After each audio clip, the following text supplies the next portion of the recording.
사무엘상 11장, 구약성경 사무엘상 11장 12절에서 15절까지의 말씀입니다.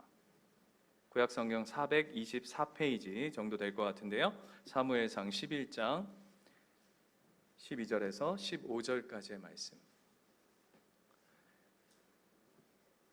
찾으셨죠? 제가 먼저 읽겠습니다. 교독하겠습니다. 백성이 사무엘에게 이르되 사울이 어찌 우리를 다스리겠느냐 한 자가 누구니이까?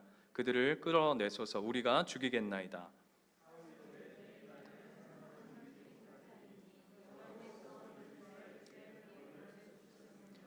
사무엘이 백성에게 이르되 오라 우리가 길갈로 가서 나라를 새롭게 하자. 모든 백성이 길갈로 가서 거기서 여호와 앞에서 사울을 왕으로 삼고 길갈에서 여호와 앞에 화목제를 드리고 사울과 이스라엘 모든 사람이 거기서 크게 기뻐하니라. 아멘.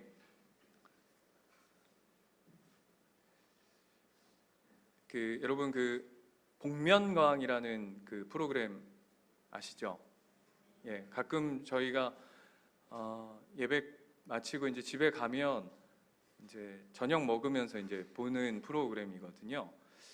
저는 오늘 이 이야기를 할 때 저희 딸이 없을 거라고 생각하고 준비했는데 저 뒤에 앉아 있어가지고 굉장히 조금 조심스럽지만 어떡하겠어요. 목사 딸로 태어난 게 운명이라 생각하고 귀를 막아주세요. 복면가왕을 보면 제가 그거 아시죠? 마지막에 이렇게 보면 두 가수가 이렇게 서 있고 멘트 하잖아요. 뭐라 그러더라? 김성주 아나운서가 그러면 이제 누가 딱 이렇게 득표율이 많아가지고 누가 이기는 거 이렇게 하는 게 있습니다. 보셨죠? 네, 그런데 제가 승률이 높아요. 그러니까 맞추는 승률이 이게 그래도 제가 마커스 출신인데 그래도 부르는 찬양은 그래도 수준이 없더라도 이렇게 듣는 기는 좀 있지 않겠습니까? 왜 표정들이 이러세요? 시작부터. 그래서 이제 누가 이렇게 노래를 찬양을 안 된다 이렇게 노래를 하면 저 사람이 이기겠구나 이렇게 해서 아빠는 저기 까만 옷 이렇게 아직은 글씨를 못 읽으니까 까만 옷 그리고 특색 있는 캐릭터를 입고 나오잖아요. 이렇게 그래서 누가 이기겠다 이렇게 얘기하면 저희 딸이 보면 눈치가 빠르거든요. 그래서 아빠의 승률이 높으니까 늘 제가 선택하는 걸 쫓아와요. 그래서 나도 아빠처럼 저 까만 옷 입은 사람이 이길 것 같아 이래요. 그런데 몇 주 전에 제가 딱 했는데 이제 아마 이렇게 좀 컨디션이 좀 안 좋았던지 한 3번을 했는데 하는 족족 틀리는 거예요. 제가 까만색이 이긴다 그러면 빨간색이 이기고 빨간색이 이기겠다 싶으면 또 파란색이 이기고 이런 식으로 자꾸 틀리는 거예요. 그랬다가 처음에는 저희 딸이 잘 듣고 있다가 나도 아빠처럼 이렇게 이 사람이 이길 것 같아 했는데 틀리니까 꼭 또 저희 아들은 저랑 꼭 반대로 하거든요. 꼭 저랑 반대로 해요. 꼭 아빠가 파란색이다 그러면 지는 빨간색, 빨간색이다 그러면 파란색 이렇게 꼭 반대로 하는데 제가 자꾸 틀리니까 어떻게 하냐면 저희 아들은 기가 막 살아 올라오고 저희 딸이 갑자기 3번째쯤 틀리니까 나도 이제는 아빠가 아닌 것 같아. 나도 이제는 원래 나는 이게 멘트가 중요해요. 원래 나는 저 사람이 맞을 거라고 생각했어. 이게 무슨 얘기죠? 그래서 순간 이게 박쥐 모드구나. 박쥐 모드 아시죠? 지 필요에 따라서 지가 새였다가 또 쥐가 필요하면 또 쥐였다가 이게 박쥐 모드인데 딱 그런 모드를 딱 보면서 제가 뭘 이렇게 느꼈냐면 이게 우리 표정들이 그래 6살짜리 딸은 원래 그런 거야 라고 하는 그런 표정으로 듣고 계신데 그걸 보면서 제가 뭘 느꼈냐면 이게 우리구나. 내 필요에 따라서 여기 붙었다가 저기 붙었다가 확률이 높은 것 같으면 여기 붙었다가 아닌 것 같으면 원래 내 본심은 그게 아니었다라고 얘기하는 게 우리 인간인 걸 보게 돼요. 오늘 본문에서도요. 우리 지난주 말씀을 통해서 갑자기 사울이 하나님의 영이 갑자기 부어짐으로 말미암아서 암몬하고의 전쟁에서 승리를 했던 이야기를 우리가 살폈습니다. 그랬더니 아니나 다를까 오늘 본문을 한번 볼까요? 여러분 지난주나 그 지난주 보시면 기억나시죠? 얼마나 이스라엘 백성들이 사울을 무시했고, 그 사울을 무시했던 것은 단순히 왕으로 세움받은 어떤 한 사람을 무시한 것이 아니라 하나님의 일하심을 멸시했던 사건이었음을 기억하고 계셔야 합니다. 그렇죠?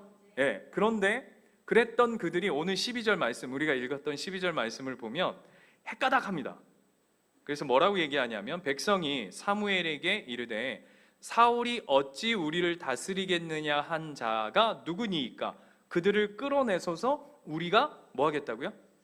죽이겠다 합니다. 지난주만 해도 사울은 온데간데 없었던 이스라엘 백성이 암몬하고 전쟁에서 사울이 기가 막힌 승리를 이루자 바로 그 중심의 마음과 멘트가 싹 바뀌는 것을 보게 됩니다. 그런데 재밌는 건요, 자, 사울이 어찌 우리를 다스리겠느냐라고 오늘 얘기하죠. 그런데 뭐가 지금 바뀌어 있어요. 눈치채신 분, 뭐가 한 단어가 싹 바뀌어 있어요. 원래 사울이 어찌 우리를 구원하겠느냐였어요. 그쵸? 기억나시죠? 10장 27절 가볼까요? 앞으로 조금만 가봅시다. 10장 27절. 불량배들 기억나시죠? 침 찍찍 뱉는 불량배 아니라 그랬어요. 하나님의 일하심을 거부하고 하나님의 일하심을 반항했던 그들이 뭐라고 얘기했냐면 이렇게 얘기했다고요. 이 사람이 어떻게 우리를 구원하겠느냐라고 했는데, 오늘은 그게 뭘로 싹 바뀌어 있죠? 우리를 다스리겠느냐라고 단어가 다르게 사용되어지고 있습니다. 목사님, 뭐 그게 뭐 그렇게 구원과 다스리는 거 똑같은 거 아닙니까? 라고 할 수 있지만 이게 교묘하게 바꾸는 겁니다. 교묘하게. 왜냐하면 구원하겠느냐라고 얘기했던 것에는 자신들도 마음이 동조되어졌죠. 사울이 야 어떻게 저런 인간이 우리를 구원하겠어 라고 했던 그 말에는 동조했으나, 그거를 교묘하게 바꿔서, 아주 교활하게 바꿔서는 뭐라고 얘기하냐면 우리를 다스리지 못하겠다고 얘기한 것은 그들의 마음이고, 우리는 거기까지는 아니다 라고 하면서 약간의 이렇게 요거 아시겠죠? 아까 제가 얘기했던 우리 그거 아까 내 원래 그 마음은 그거 아니었어 라고 하는 그 박쥐 모드가 여기에 싹 묻어 들어오는 겁니다. 그리고 그 다음 말을 잘 보세요. 뭐라고 그러냐면 그들을 끌어내소서. 이게 재밌는 거예요. 그들을 끌어내소서 우리가 죽이겠나이다. 이게 왜 재밌냐면, 누군지 모릅니까? 다 알잖아요. 그렇게 누가 우리를 그 사울이 무슨 우리를 구원하겠어 라고 비아냥거리고 하나님을 멸시했던 사람들이 누군지 이스라엘 백성들이 다 알고 있죠. 그런데 그 책임을 누구한테 지금 지어내고 있어요? 불량배들한테? 아니요. 사울하고 사무엘한테 얘기하는 거죠. 그들을 끌어내봐. 니들이 그 사람을 그렇게 얘기했던 나쁜 놈들을 이렇게 골라내봐. 이해가 되세요? 그러면 뭐 하겠다는 얘기예요? 죽이겠다는 얘기예요. 이게 아주 교묘한 겁니다. 이게 말 한 톳이 다른 건데 어떻게 그렇게 할 수 있어? 라고 얘기를 하던가, 아니면 우리가 그 마음에 동조했던 걸 용서해 주십시오 라고 해야 하는 반응일 터인데, 아주 표정을 잘 지어야 돼. 얍삽하게, 목사가 얍삽하게 지어서 어떻게 될지 모르겠지만 죄송합니다. 느낌 살으라고 아주 얍삽하게, 나는 그 사람하고 달라, 우리 아빠 원래 나는 그게 아니었어 라고 하면서 교묘하게, 그러면서 그 책임을 누구 앞에 이렇게 살짝 떠넘기는 거죠? 사무엘. 더 나아가서는 하나님 앞에. 이게 인간이에요. 난 원래 아니었다 이거죠. 내 환경이, 내 상황이, 그놈들이 그렇게 얘기해서 난 어쩔 수 없이 이렇게 끌려간 거지, 나는 원래 그런 사람이 아니에요. 우리 옆에 분 한번 봅시다. 당신은 원래 그런 사람입니다.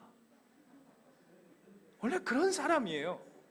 우리는 완악하여서 내가 죄인입니다 라는 고백을 쉽사리 하지 못하는 것이 우리의 형편이에요. 오늘 그 이야기 하는 거예요. 그랬더니 오늘 보세요. 아주 교활한 그들의 반응 앞에 13절 보면 사울이 이렇게 얘기합니다. 사울이 오늘까지 굉장히 멋있어요. 이게 이제 복선이죠. 오늘까지 멋있어요. 자, 13절 사울이 이르되 이날에는 사람을 죽이지 못하리라. 이게 또 재밌는 이야기예요. 이날에는 사람을 죽이지 못하리라. 그럼 무슨 얘기입니까? 다른 날에는 죽일 수 있다. 이게 복선이죠, 그렇죠? 이날은 결단코 죽이지 못하리라. 그러면서 그 다음 말이 중요해요. 여호와께서 오늘 이스라엘 중에 뭘 베푸셨다고요? 구원을 베푸셨다고요. 여러분, 하나님께서 이스라엘 백성을 암몬에서부터 구원하신 이유가 뭡니까? 여러분, 구원이 뭐죠? 구원. 이런 거 이러시게요? 8원 다음이 구원이고 10원 1원에 모자란 게 구원인가요? 아니죠. 표정들이 너 왜 그러냐 오늘 주일날 이런 표정인데, 구원이 뭐죠? 무엇으로부터? 건져내다. 죄로부터 끄집어내다 라는 것이 구원이잖아요. 그러면 쉽게 말하면 뭡니까? 살려내는 거죠.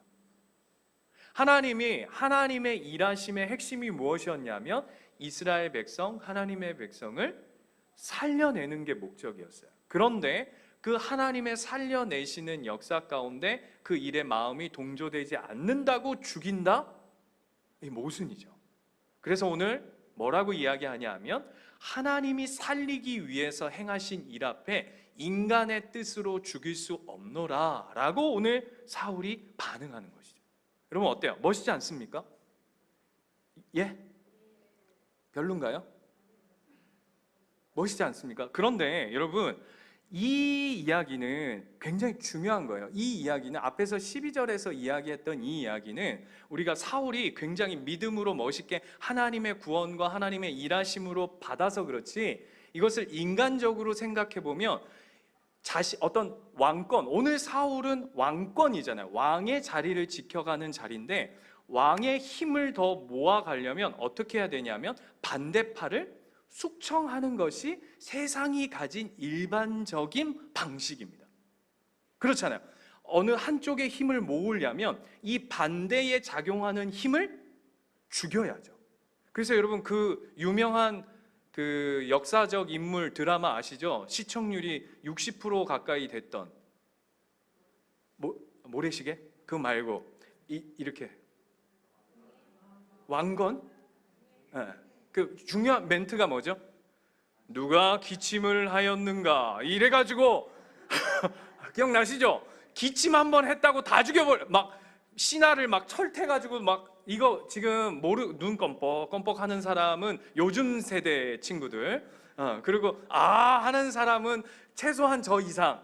예. 그래서 황금 눈 가리게 하고 나와가지고 그분이 4달러 하시는 그분이 나와가지고 누가 기침을 하였는가 그러면서 그 다음 멘트가 뭐죠? 저 인간에게는 마구니가 꼈어 그러면서 막 멀쩡한 사람 기침했다고 막 이렇게 죄송해요 이렇게 표현해서 대가리 깨가지고 죽이잖아요. 그 이유가 뭡니까? 진짜 마구니가 끼고 기침해서 죽이는 건가요? 아니죠. 뭐죠? 자기의 힘을 과시하는 거예요. 왕으로서의 권력, 내가 이만큼 힘을 가진 자야 라는 것을 보여주는 가장 상징적인 모습이라고요. 오늘 마찬가지로 이스라엘 백성이 사울한테 뭐라고 얘기하는 거냐면 정리하세요. 걸리적거리는 인간들, 그 사울 당신 왕의 그 멋있게 하나님을 향해서 그 왕의 힘을 쫙 달려가야 할 그 대로에 걸리적거리는 인간들 정리하고 갑시다. 오늘 그 얘기라고요. 그런데 오늘 사울이 뭐라 그러냐면 그거 아니다 라고 고백하는 자리라고요. 세상의 힘의 논리 앞에 하나님의 은혜의 논리로 막아선 것이죠. 이것이 우리가 지난주도 살폈지만 하나님의 나라의 원칙이라고 그랬어요.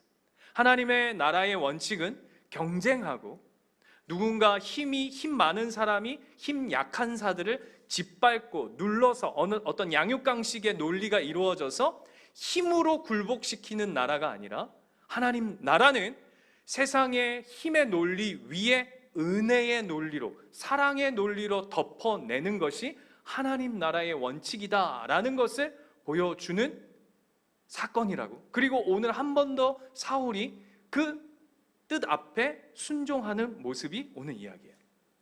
멋있죠?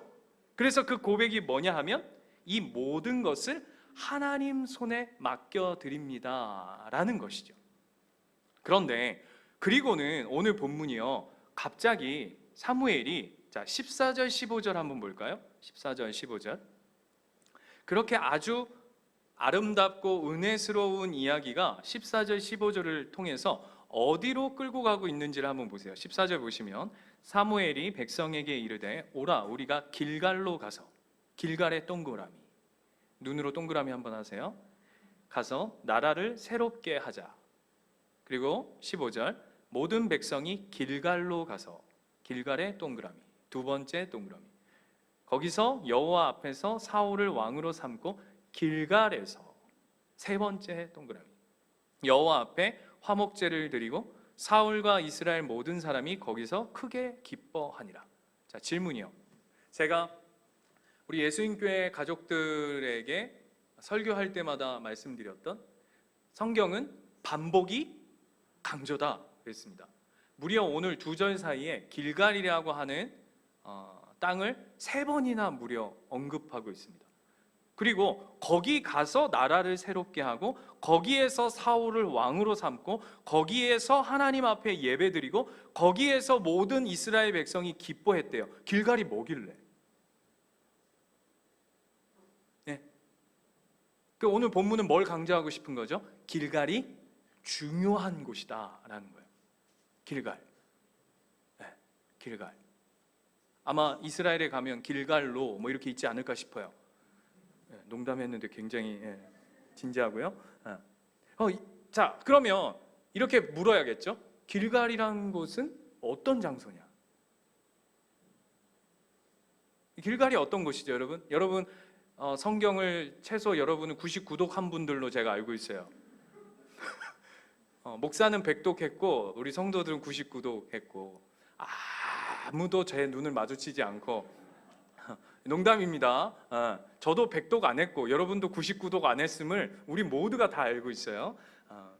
바라옵기는 1독이라도 좀 합시다. 우리 성경 1독이라도 제발 올해 목표를 두고 아멘 1독이라도 좀 하면서 우리 힘을 모았는데, 아무튼 그런데 길갈, 여러분 성경 읽으면서 구약 초반부에 길갈이라는 곳 들어는 보셨을 거예요. 중요한 사건이 있죠.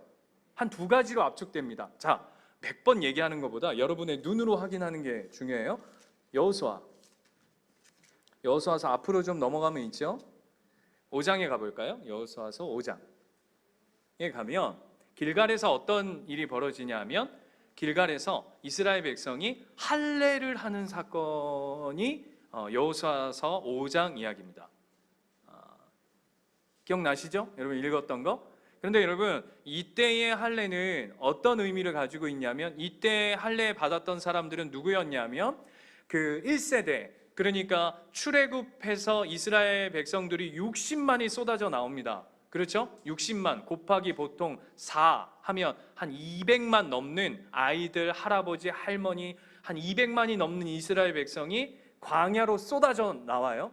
그때 그 전에 이스라엘 백성들을 할례를 받았지만 광야에서 그 가데스 바네아에서 들어가지 못하겠다 해가지고 하나님께서 광야에서 뺑뺑이를 몇 년 동안 시키시죠? 그 재교육을 40년 동안 시키신단 말입니다. 그러니까 그 40년 되기 전에 20세 이하 되었던 자녀들은 할례를 받지 못한 거예요. 왜냐하면 하나님 뭐라고 그러시냐면, 노중에서, 그러니까 길에서는 할례를 하면 안 된다. 왜냐하면 여러분 할례라는 게 뭐냐면 남자 생식기를 그냥 그 돌칼 같은 걸로 아버지가 그냥 이렇게 자르는 거란 말이에요. 그런데 그걸 아무 그냥 길가에서나 할 수 없는 상황이죠. 그래서 오늘 길갈에 와서 하나님이 여호수아를 리더로 해서 어떻게 하냐면, 그때 1세대는 다 이제 광야에서 죽었고 그 다음 2세대, 그러니까 그때 20세 이하였던 2세대들을 데리고 여기서 이제 할례를 하는 거예요. 그게 여호수아서 5장의 할례 사건이 바로 길갈에서 벌어진 사건입니다. 그런데 그 길갈에서 했던 그 할례 사건의 이야기의 핵심이 무엇이냐면, 제가 몇 번 말씀드렸지만 바로 뭘 앞두고 있는 자리였죠? 전쟁을 앞두고 있는 자리에서, 여러분 한번 생각해 보세요. 우리식으로 하자면 포경수술을 한다? 이거 무슨 얘기죠? 그냥 자폭이죠. 그냥 자폭. 날 그냥 잡소 하는 건데, 거기 앞에서 믿음의 결단, 나는 어떤 상황과 환경, 전쟁에서 내가 더 유리하냐, 불리하냐, 내가 더 한 발 앞섰냐, 내가 좋은 무기를 가졌냐, 아니면 내가 더 힘이 세냐라고 하는 전쟁의 차원이 아니라, 가장 중요한 핵심을 하나님이 가르치신데 뭐냐 하면, 이 전쟁은 하나님의 언약 백성이 이루어갈 하나님의 전쟁이다라는 걸 가르치는 게 바로 이 할례 사건이에요. 그래서 이 할례 사건에서 길갈이라고 하는 게 뭐냐 하면, 길갈이라는 뜻이 뭐냐면 수치가 굴러갔다라는 의미를 가지고 있어요. 그러니까 애굽에서의 수치, 노예로 살아갔던 그 수치, 왜냐하면 그 땅에서는 할례를 받지 못한 그 자녀들이 무슨 고백이 없었냐면, 나는 하나님의 자녀입니다 라는 고백을 몸에 새길 수 없었던 거예요. 할례가 뭐죠? 내가 하나님의 백성입니다 라는 것을 몸에 새기는 거거든요. 근데 그걸 할 수 없었는데, 길갈에 와서 새롭게 하나님께서 너희는 이제 하나님의 언약 백성이야 라는 것을 다시금 확인해 주는 자리가 길갈이었던 거죠. 이해되시죠? 그래서 다시 한번 요거 머릿속에 넣어두고 가세요. 이 길갈에서의 할례 사건은 하나님께서 수치를 없애셨다 라는 것. 그런데 오늘은 저는 5장 얘기를 하고 싶어서 한 게 아니에요. 오늘 핵심은 길갈에서 또 한 번의 사건이 있습니다. 그게 뭐냐면 4장이에요. 여호수아 4장으로 가볼까요? 여러분, 좋은 성경은 4장 위에 제목이 달려있죠.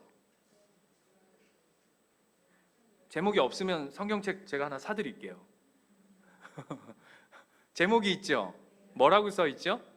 길갈에 세운 12돌이라고 있습니다. 길갈에 세운 12돌. 자, 3장 14절 16절 한번 가볼까요?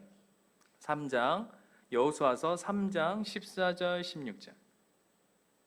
이 장면은 어떤 장면이냐면, 아까 말씀드렸던 그 2세대 20세 이하였던 그 사람들이 이제 장성하여서 이제 요단강, 여러분 첫 번째 이스라엘 백성이 건넜던 강이 뭐였죠?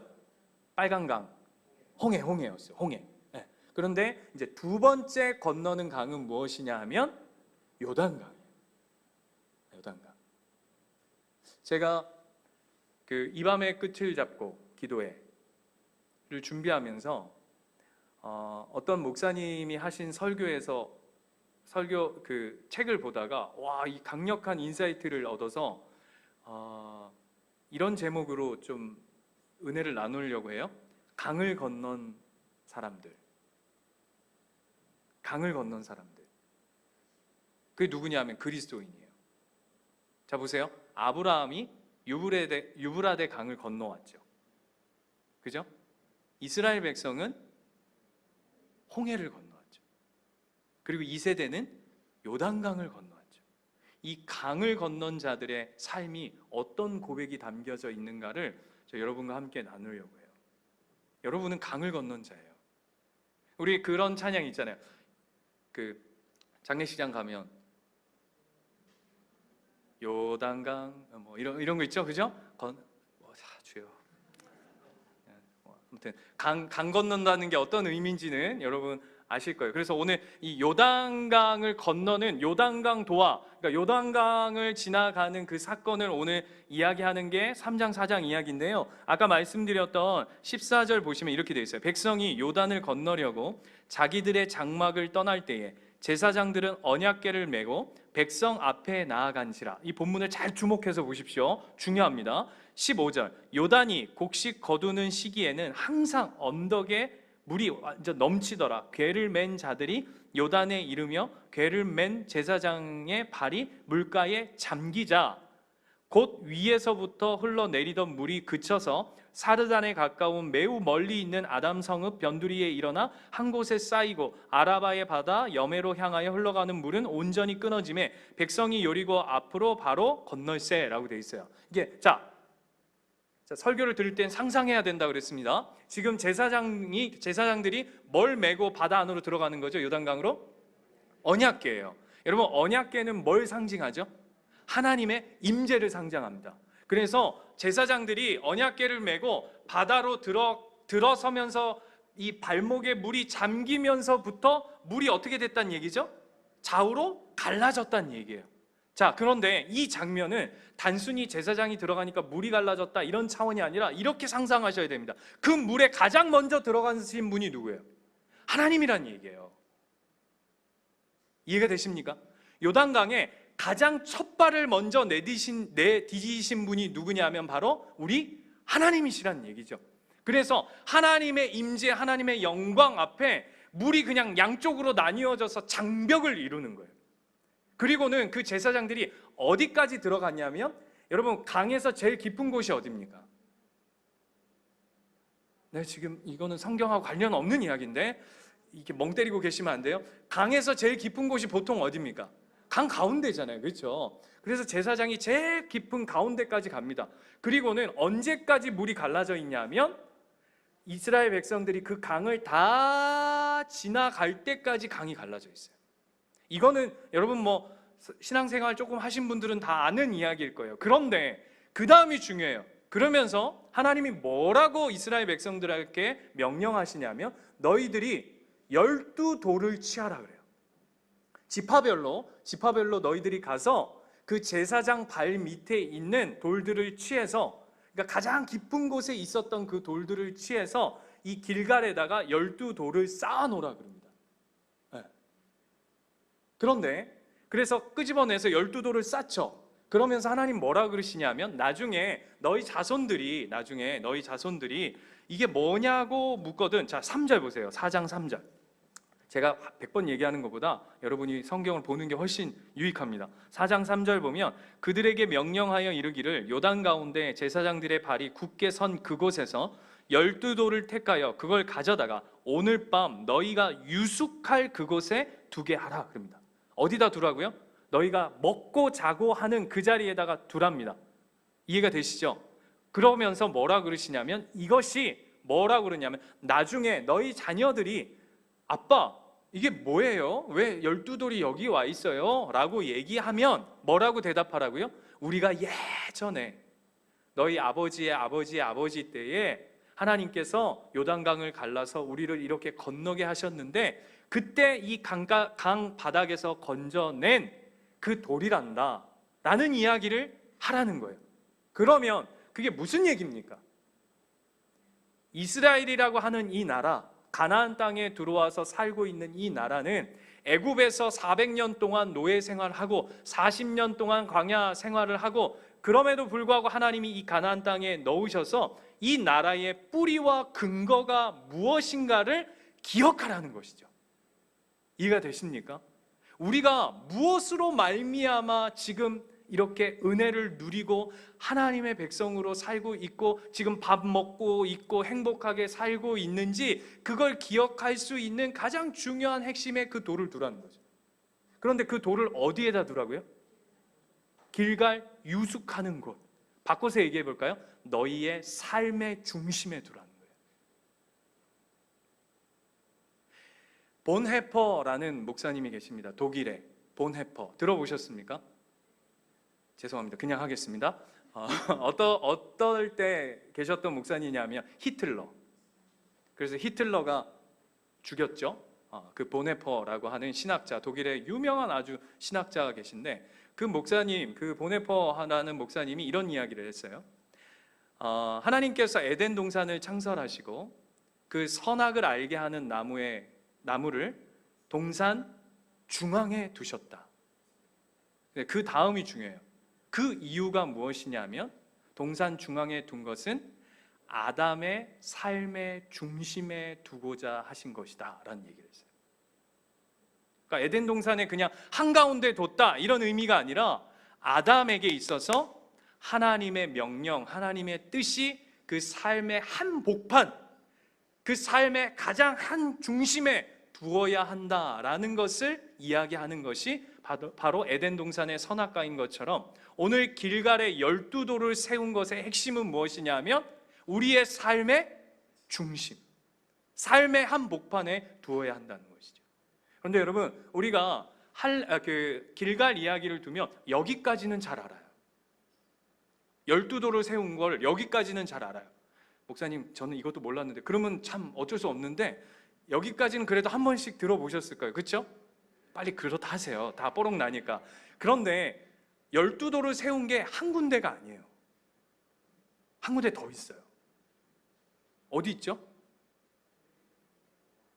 성경에 있겠죠. 9절 보세요. 9절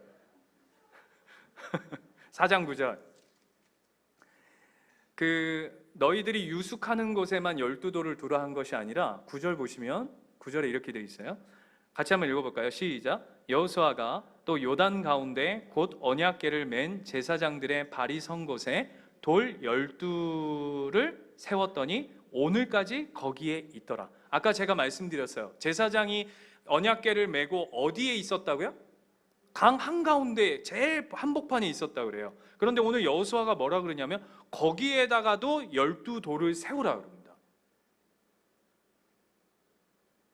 자, 유숙하는 곳이면 어디예요?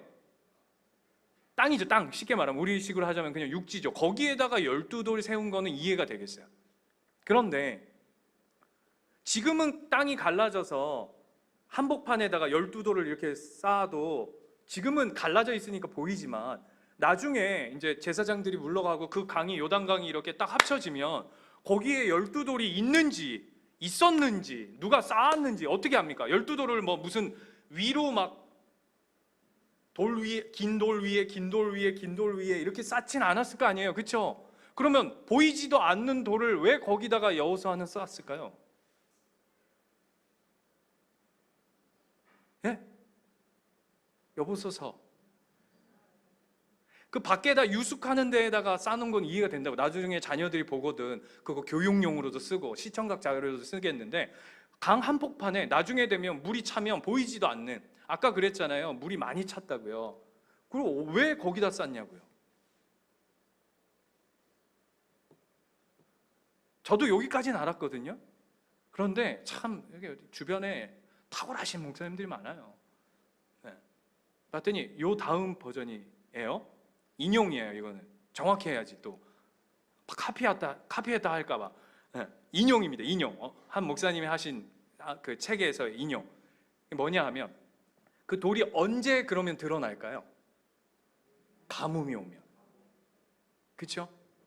가뭄이 오고 기근이 오면 그 돌이 바닥을 드러낼 거예요. 무슨 얘기죠? 우리의 삶에 가뭄과 기근과 고난과 환난과 핍박이 올 때 뭘 기억하라고요? 하나님의 일하심을 기억하라. 하나님 두 자리로 우리를 끌고 가는 거예요. 너희들이 부요하여, 너희들이 풍성하여, 할렐루야 놀랍다, 하나님 너무 행복합니다 하는 그 자리에서도 하나님의 기억하고 그 중심을 둔 삶을 살아야 할 것이며, 뿐만 아니라 너희의 삶이 기근이요 가뭄이요 고난이요, 하나님 나는 진짜 내 이렇게 밑바닥 치는 인생은 더 이상 못 살겠습니다 하는 그 자리에서도 하나님 우리에게 뭐라고 명령하시냐면 너희들의 삶의 그 한복판에 나 여호와 하나님을 돌아라고 얘기하시는 거죠. 그게 어디더라고요? 길갈이라고요. 그래서 누구를 글로 끌고 가는 겁니까? 사울뿐만 아니라 누굴 끌고 가는 거죠? 이스라엘 백성. 왜요? 네가 왕이냐? 네가 왕이야? 세상에 부요하고 힘있고 능력있고 뭐 그 네가 한마디 하면 쩔쩔매야 하는 그런 왕 말고, 네가 왕이든 아니면 거지든, 네가 주인이든 아니면 노예든 관계없어. 하나님이 세우실 나라는 어떤 나라냐면 왕이든 노예든 부요한 자든 가난한 자든, 가진 자든 못 가진 자든, 똑똑한 자든 모자란 자든 관계없이 너희들의 삶의 그 한복판에 누굴 두라고요? 여호와 하나님을 두라고요. 그게 길갈이에요. 하나님이 그 자리로 끌고 가시는 거예요. 그 자리로. 그 자리로. 그런데 여러분 어떻죠? 우리는 그게 안 보여요. 그게 우리의 연약함 아니겠습니까? 그 하나님의 일하심의 12돌이 안 보여. 뭐는 보이죠? 건물 12채는 보이죠. 건물 12동은 보여. 사람 12명은 보여. 하나님 그 자리에서 우리에게 말씀하시는 거예요. 믿음의 고백의 자리. 저는 바라옵고 소원하고 기대하옵기는 우리 사랑하는 예수인교회 모든 가족들의 삶의 그 한복판에 하나님의 일하심, 하나님의 은혜, 하나님의 하나님 되심이 새겨져서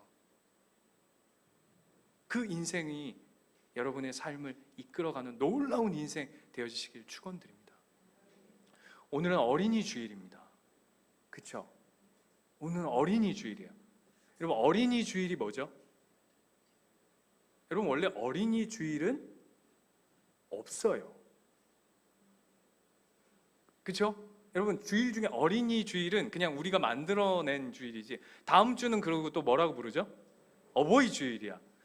여러분 우리에게 어버이는 하나님밖에 물론 육신에 없다는 얘기가 아니라 그런 주일은 원래는 없어요. 근데 우리가 만들어낸 주일인데 저는 굉장히 좋은 날이라고 생각합니다. 왜냐하면 이 어린이 주일은 우리 아이들이 선물 내놔라 하는 주일이 아니라, 저희 딸이 요즘에 한 달 동안 기도 제목이 뭐였냐면, 가정예배 드리면 1번 기도 제목, 아빠가 6살 어린이날 자전거 사주게 해주세요. 그냥 5월 1일이 언제냐 계속 물어요. 아빠 5월 1일이 언제예요? 내일 좀 있으면 돼. 언제예요? 내일이야. 오늘 5월 1일이에요? 5월 1일이야. 너무 행복해요. 두 가지 행복하대. 왜? 5월 어린이날이 있고요, 우리 새싹이가 만나니까요. 아무튼 이거예요. 여러분 그래서 우리가 어린이, 그러면 여러분 해당이 없잖아요. 어린이 주일하고. 여러분 아버님한테 가서 아버지 나 어린이 주일 날 어린이 선물 주세요 이러면 어떻게 되죠? 깜딱 맞죠, 그렇죠? 정신 차려라, 얘가 왜 이러나 이러죠, 그렇죠? 어린이 주일이 무슨 의미인가요? 우리한테는 하나님 우리한테 어린이 주일을 주신 이유가 뭘까요?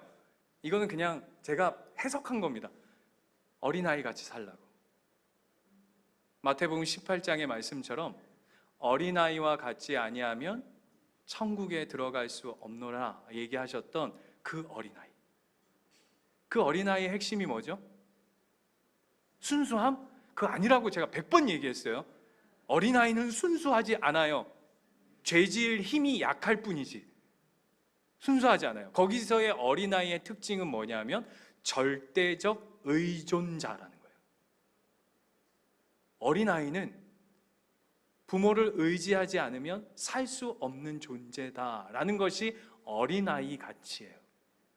저는 사랑하는 우리 가족들이 어린아이 같이 신앙생활 하시길 축원합니다. 어린아이는요, 엄마가 가자는 데까지 가는 겁니다. 엄마가 주는 거 먹는 겁니다. 엄마의 이야기에 귀 기울이는 겁니다. 엄마 말에, 아빠 말에 순종하는 겁니다. 그게 어린아이예요. 그리고 엄마 아빠에게 자기의 필요를 구해요. 그게 어린아이예요.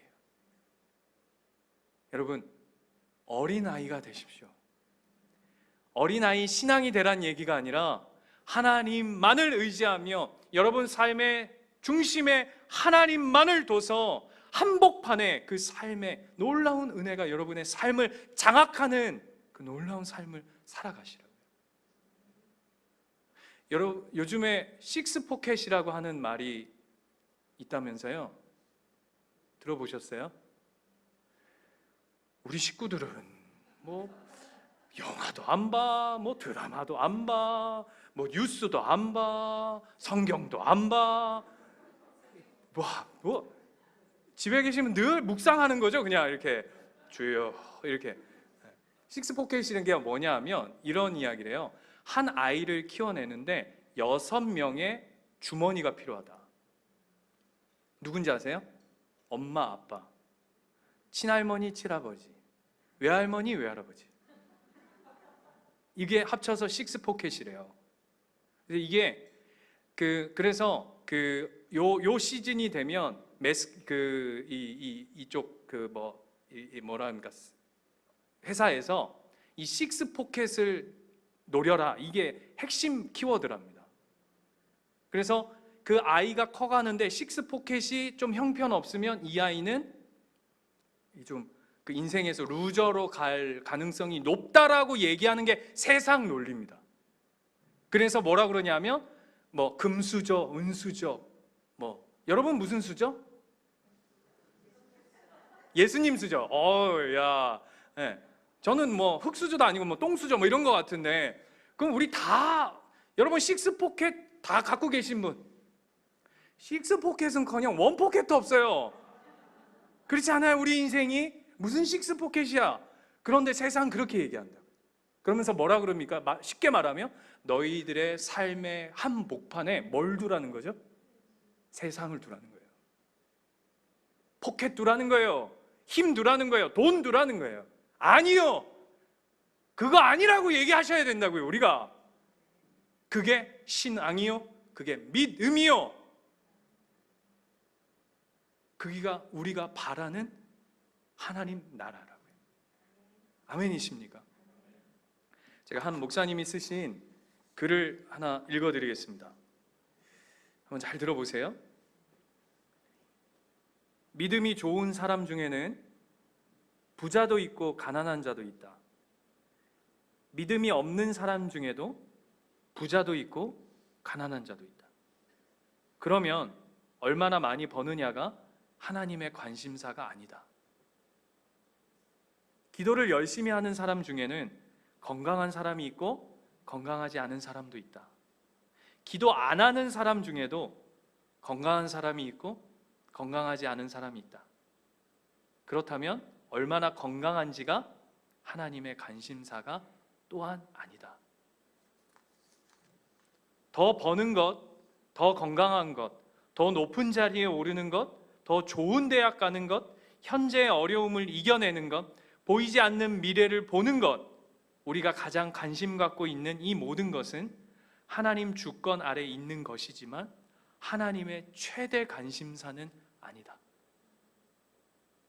하나님 최대 관심사는 얼마나 잘 살고 있는가에 있지 않고 얼마나 하나님을 사랑하는가, 얼마나 하나님과 동행하는가, 얼마나 하나님께 순종하는가, 얼마나 하나님께만 집중하는가에 있다. 어려움이 찾아올 때 우리는 궁금하다. 하나님은 왜 이런 일을 나에게 주셨지? 하나님의 뜻은 뭘까? 내가 무엇을 하길 하나님은 원하시지? 어려움과 고난을 경험할 때 우리의 최대 관심사는 상황 밖으로의 벗어남이지만 하나님 최대의 관심사는 상황 안에서 하나님을 의지하는 것이다. 여기에 밑줄 그으셔야 돼요. 그 상황 안에서 얼마나 하나님을 의지하느냐. 우리의 기도는, 우리의 예배는, 우리의 믿음은, 우리의 삶은 하나님의 관심사와 얼마나 일치하고 있는가.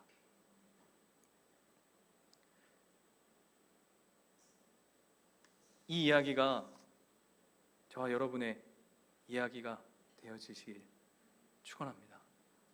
오늘 사울은 하나님을 왕으로 삶은 왕으로 그 길갈의 자리로 하나님이 이끌어 가셨습니다. 그런데요,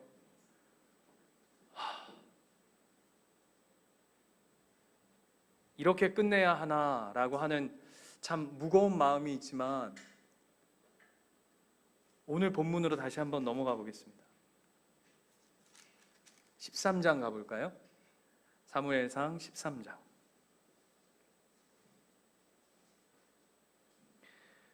다음 주가 이제 12장이에요. 다음 주 12장은 사무엘의 고별 설교입니다. 사무엘 선지자의 고별 설교가 사무엘상 12장이고, 이제 13장은 뭐라고 1절이 시작하냐면 사울이 왕이 될 때에 나이가 40세였답니다. 그리고 2년이라는 시간이 흘렀어요. 그리고 거기서의 전쟁 이야기가 이제 드디어 시작하는데요. 그 장소가 여러분 어디냐면 길갈입니다. 그런데 여기서 사울이 실패해요.